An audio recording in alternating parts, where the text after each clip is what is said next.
Bismillahirrahmanirrahim. Assalamualaikum warahmatullahi wabarakatuh. Perkenalkan, nama saya Rima Rahayu, perwakilan dari kelompok 4. Di sini saya akan menjelaskan mengenai pengertian kerangka berpikir. Kerangka berpikir merupakan sebuah model atau juga gambaran yang berupa konsep yang di dalamnya itu menjelaskan mengenai suatu hubungan antara variabel yang satu dengan variabel yang lainnya. Menurut Uma Sekera, Business Research tahun 1992, dalam Sugiono tahun 2010 di dalam bukunya menyatakan bahwa kerangka berpikir ini adalah suatu model konseptual mengenai bagaimana teori berhubungan itu dengan segala macam faktor yang telah atau sudah diidentifikasi, yakni sebagai masalah yang penting. Kemudian menurut Surya Sumantri tahun 1986 dalam Sugiono 2010 menyatakan bahwa seorang peneliti itu harus menguasai teori-teori ilmiah, yakni sebagai dasar bagi argumentasi di dalam menyusun kerangka pemikiran yang membuahkan hipotesis. Kerangka pemikiran tersebut adalah suatu penjelasan sementara terhadap adanya gejala-gejala yang menjadi objek permasalahan. Kemudian di sini saya akan memaparkan mengenai penyusunan narasi kerangka berpikir sesuai dengan judul penelitian yang diajukan. Di sini saya mengajukan judul menggunakan media MOBIS Motor Skill Interlocking Block System untuk meningkatkan kemampuan motorik halus pada anak di RA Mubasir. Kerangka berpikirnya yaitu salah satu aspek perkembangan yang harus dikembangkan pada anak adalah perkembangan motorik halus. Motorik halus merupakan kemampuan yang berhubungan dengan keterampilan fisik yang melibatkan otot kecil dan koordinasi mata dan tangan. Proses belajar mengajar ini merupakan proses yang dilakukan oleh peserta didik dalam rangka perubahan perkembangan untuk mencapai peningkatan secara baik sesuai dengan harapan dari yang tidak bisa menjadi bisa, sehingga anak dapat terangsang untuk mengembangkan jari jemarinya dan dilatih sebagaimana mestinya. Proses tersebut dipengaruhi oleh faktor yang meliputi guru, kegiatan, media, penyampaian materi, sarana penunjang, serta lingkungan sekitarnya. Guru sebagai pemegang peranan utama dalam pembelajaran diharapkan dapat memilih media pembelajaran yang tepat, sehingga pembelajaran dapat berjalan dengan optimal. Selain guru, terdapat media pembelajaran yang memberikan bantuan yang signifikan terhadap kesuksesan pembelajaran. Dengan media dapat menunjang pembelajaran secara efektif dan efisien. Media sebagai alat untuk membantu menarik perhatian anak. Media berkembang sedemikian pesatnya sesuai dengan kemajuan teknologi ragam dan jenis. Media pun cukup banyak sehingga dapat dimanfaatkan sesuai dengan kondisi, waktu, keuangan maupun materi yang akan disampaikan. Seorang guru dituntut untuk mampu memilih dan terampil menggunakan media. Anak-anak toddler atfal diharapkan melatih otot-otot halusnya dengan menggunakan media, yaitu dengan MOBIS Motor Skill Block Interlocking System. Selain itu, anak juga diharapkan melatih jari jemari dan kefokusan matanya dengan media tersebut. Hal ini diharapkan perlu digunakan untuk melatih otot-otot kecil anak, melatih kegiatan perkembangan motorik halus untuk anak usia dini. Dapat dengan berbagai cara, salah satunya dengan menggunakan media yang dapat berguna melatih kemampuan melatih motorik halus anak dan menstimulus kemampuan anak. Berdasarkan uraian di atas. Bismillahirrahmanirrahim. Di sini saya akan melanjutkan materi mengenai kerangka berpikir. Nah, untuk selanjutnya yaitu mengenai syarat-syarat dalam menyusun narasi kerangka berpikir. Nah, di sini terdapat 3 syarat. Yang pertama, alasan penelitian dilakukan. Di dalam sebuah kerangka berpikir haruslah menyampaikan alasan mengapa penelitian itu dilaksanakan. Karena hal itu akan menjadi suatu tolak ukur. Dalam membuat alasan penelitian, haruslah untuk mengetahui terlebih dahulu topik penelitian, guna kerangka pada teori tidak menyimpang dari sub-sub bahasan pada penelitian. Syarat yang kedua yaitu menjelaskan proses penelitian.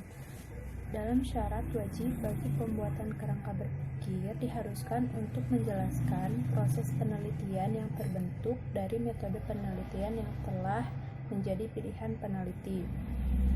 Pada jenis penelitian yang seperti kuantitatif ataupun kualitatif memiliki proses yang berbeda. Nah, untuk itu peneliti diharuskan untuk peneliti memahami proses penelitian yang akan digunakan. Nah, syarat yang ketiga yaitu hasil penelitian. Nah, selanjutnya dalam pembuatan kerangka berpikir wajib untuk memahami hasil penelitian. Menjelaskan hasil penelitian dalam kerangka berpikir memiliki tujuan untuk memberikan nilai manfaat penelitian yang akan diperoleh bagi pembaca. Nah, poin selanjutnya saya menyusun narasi kerangka berpikir yang sesuai dengan judul penelitian. Perkembangan anak akan optimal apabila diberikan stimulus yang baik dari lingkungan keluarga dan juga lingkungan sekolah. Pemberian stimulus di lingkungan sekolah biasanya melalui kegiatan pembelajaran. Perkembangan setiap anak berbeda. Hal ini senada dengan prinsip perkembangan anak menurut Harlock, yaitu terdapat perbedaan individu dalam setiap perkembangan. Selain perkembangan setiap anak berbeda, begitu pula dengan gaya belajar mereka berbeda. Pemberian stimulus untuk anak biasanya dilakukan melalui sebuah metode pembelajaran yang menyenangkan, karena pada dasarnya anak belajar sambil bermain. Perkembangan bahasa ekspresif anak berhubungan dengan penyampaian dan pengungkapan suatu pemikiran anak kepada orang lain, sehingga anak akan berinteraksi dengan orang lain dan juga dapat menambah pengetahuan anak dalam berbahasa. Sekian dan terima kasih.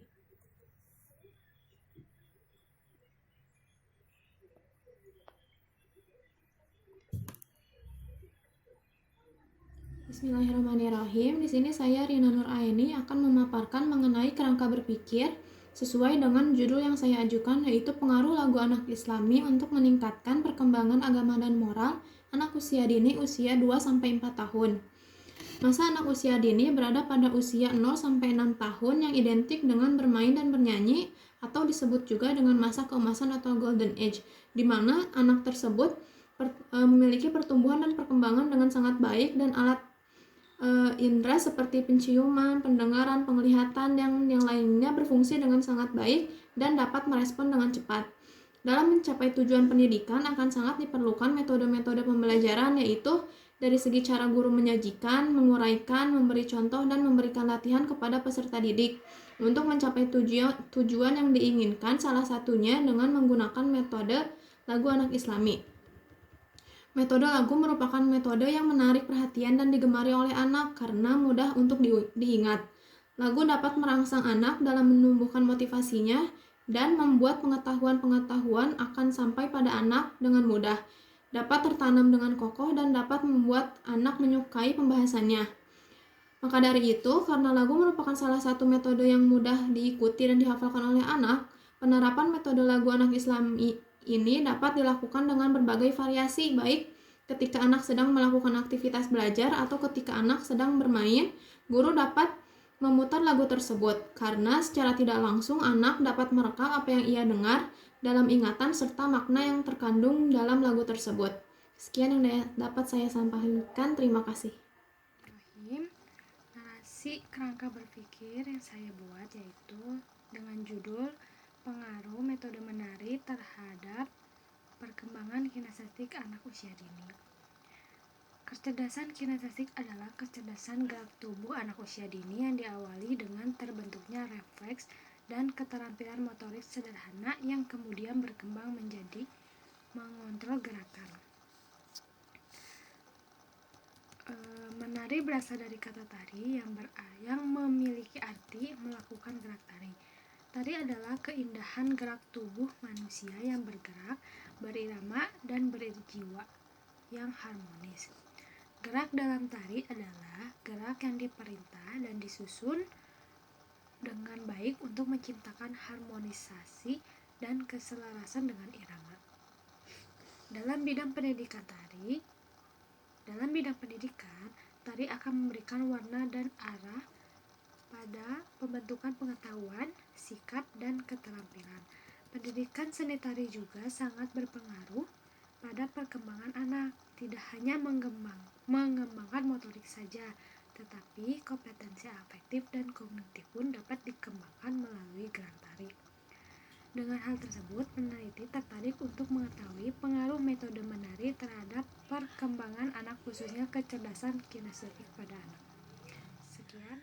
Bismillahirrahmanirrahim. Saya Robiah Hadawiyah dari kelompok 4 mata kuliah bimbingan skripsi akan memaparkan mengenai kerangka berpikir dari judul penelitian yang saya ambil. Judul penelitian yang saya ambil yaitu pengaruh metode STEAM dengan media lost part dalam meningkatkan kreativitas anak usia dini di TK Al-Hidayah. Kerangka berpikirnya yaitu penggunaan metode STEAM dengan media lost part dalam pembelajaran anak usia dini di TK Al-Hidayah digunakan untuk membantu guru dalam mengembangkan kreativitas anak usia dini. Metode STEAM dengan menggunakan media lost part merupakan sebuah pendekatan pembelajaran terpadu yang mendorong siswa untuk berpikir lebih luas tentang masalah kehidupan di dunia nyata dengan menghubungkan pengetahuan mereka di bidang sains, teknologi, teknik, seni, dan juga matematika. Di sini, seni tidak sebagai subjek pendidikan, melainkan sebagai titik akses ke semua ilmu pengetahuan. Dari penjelasan tersebut, penelitian ini dilakukan untuk mengetahui apakah ada pengaruh dari pemanfaatan metode STEAM dengan media lost part terhadap perkembangan kreativitas anak usia dini. Terima kasih. Wassalamualaikum warahmatullahi wabarakatuh. Assalamualaikum warahmatullahi wabarakatuh. Perkenalkan, nama saya Rufita Salsadila dari kelompok 4 mata kuliah bimbingan skripsi. Kali ini saya akan memaparkan mengenai kerangka berpikir daripada judul penelitian yang saya ajukan. Adapun judul penelitian yang saya ajukan yaitu pengaruh alat permainan edukatif barang bekas terhadap kreativitas anak usia dini. Dan kerangka berpikir dari judul penelitian tersebut adalah barang bekas merupakan barang yang sudah tidak dipakai atau sudah tidak dibutuhkan lagi oleh pemiliknya. Namun bukan berarti barang bekas tidak bisa digunakan kembali. Media barang bekas dapat dimanfaatkan atau digunakan kembali menjadi alat permainan edukatif yang bermanfaat, bernilai, serta dapat meningkatkan kreativitas anak. Kemudian pemanfaatan barang bekas juga dapat memperkaya atau menambah alat permainan atau juga sumber media belajar di TK, RA maupun di PAUD. Kemudian pemanfaatan barang bekas juga dapat memotivasi guru serta anak untuk lebih peka dalam memanfaatkan barang bekas di lingkungan sekitarnya untuk dijadikan alat permainan edukatif. Alat permainan edukatif sendiri yaitu merupakan bagian yang sangat penting di dalam proses pembelajaran anak usia dini. Karena ketersediaan alat permainan edukatif itu sangat membantu terselenggaranya pembelajaran yang menyenangkan sehingga anak dapat mengembangkan potensinya dan kreativitasnya secara optimal. Nah, untuk mengembangkan kreativitas anak melalui alat permainan edukatif dapat menggunakan barang bekas yang saya sudah jelaskan tadi.